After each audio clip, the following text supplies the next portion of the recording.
What's up, y'all?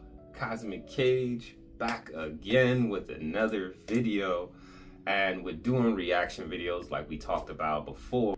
And I'm not gonna waste too much time. We're gonna get right into this reaction video. Dating started truly getting easier for me and better for me the moment I started dealing with people who truly liked me and not dealing with people who only wanted to experience me. Like, I don't care how fine you are, I don't care how good your body look, none of that matters. The moment you are in my life and I feel like you are just trying to experience what I can give you, like, I don't want to just be a good time. Like, I want to yearn for somebody. I want somebody to yearn for me. I want somebody to check on me. I want somebody to care about me. It's a difference. And when you cannot distinguish the two, man, that is so dangerous, because you will literally give the wrong person access to you and they will leave you with the worst parts of them when they get out of your life. So to any person that is out there, if you are dating, I need you to understand something. Look, I understand attraction is important.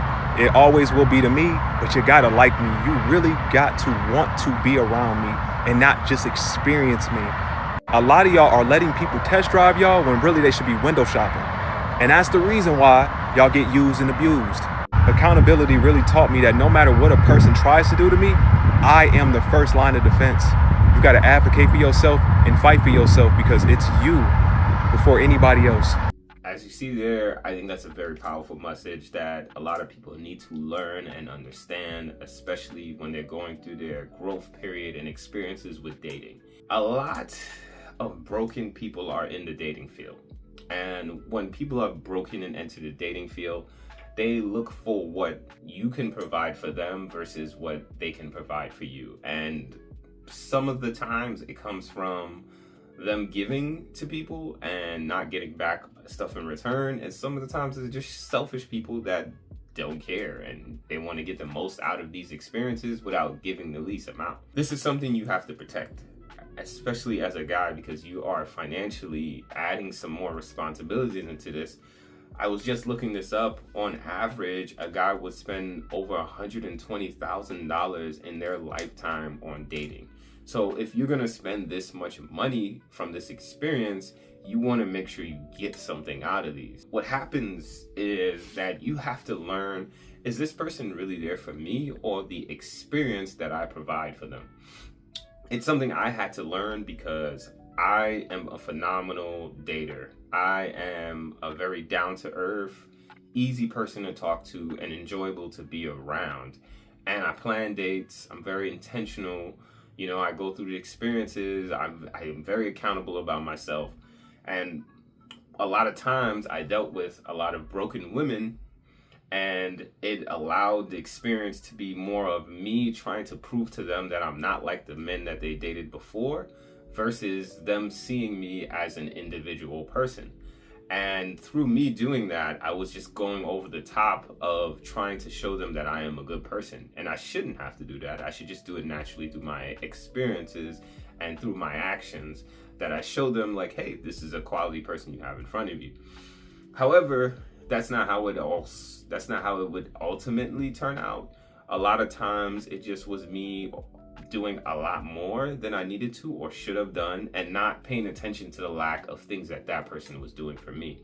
And from a guy, my perspective is that I expect to pay for everything, and I expect to have to earn the attention of the woman.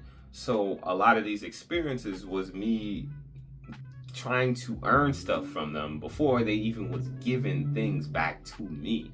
And I just got into a point where I just thought that was expected and that was just the normal way to date.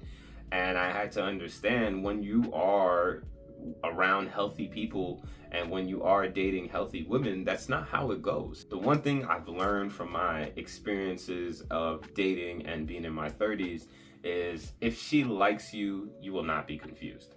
If you are confused, she doesn't like you. And I spent so much time, especially in my 20s, trying to wonder why people didn't do certain things, or why they disappeared, or why they fell off, or why you would go on a 3, 4, 5, 6 hour date with me, talk to me like things are all good, and then I text you the next day and you disappear. You know, if you really didn't want to be around me, why would you stay that much time? And just being a nice person and going through these experiences, I always like try to figure out, like, why is it that these women are doing this to me? Why is it that I'm giving so much effort. They're getting so much better experiences than what they tell me they've been going through. Why would they just disappear? Or why would they not communicate properly with me? And I understood, it's this right here, right? You can be good for one day for them. You could be good for a week. You could be good for a month.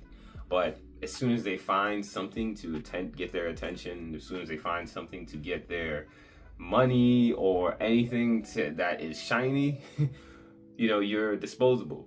And I'm not saying this is all people, and I'm not saying this is all women. What I'm saying is that when you first start dating, don't, especially as a guy, feel like you have to chase. Courting and chasing are two different things. The one thing, if you are chasing from something, that means it's running away from you. Anything that's running away from you is not for you. So you have to understand in your experiences that when you go on through this and you feel like there's a push-pull and there's no natural gravity going between both of y'all, you have to sit back and reflect and understand. And sometimes when you're in the middle of it, it's hard to see it. So sometimes it's good to ask people, ask some friends, ask some coworkers. I like to talk to people that are married way more than single people. I feel like single people have a certain perspective on dating, and it's generally negative. But when you talk to married people, they can generally give you the light versus the dark side of dating experiences, and they could give you a better perspective on like how to manage things, especially in the beginning phase. Because I don't know if you ever spoke to married people, the beginning part of dating wasn't difficult. Now, what I mean by difficult, there was challenges, but they were able to work through it. It wasn't difficult in terms of the amount of things you had to do to impress the person, right? A lot of people that I know that are married, they met at a crappy bar. The guy did something embarrassing, or the woman did something embarrassing. They had a laugh, they had fun. Like the environment had nothing to do with who they are and what their experience was. It was the person. And as I spent more and more time around more married people, I realized that, damn, I'm going too far and out my way and spreading myself too thin for people who haven't proved anything to me. And if you've done the bare basic of giving me attention, I'm giving you all of this, and I'm here with like nothing coming out of this. Again, to make this message short and sweet, please understand the difference between people who are there for the experience versus people who are there for who you are. It's going to be challenging. It's going to be hard to kind of find out, but as you continue to pick up on the signs, it will become better each time. Again, hopefully you got something out this video. Hopefully you learned. But other than that, Cosmic Cage out.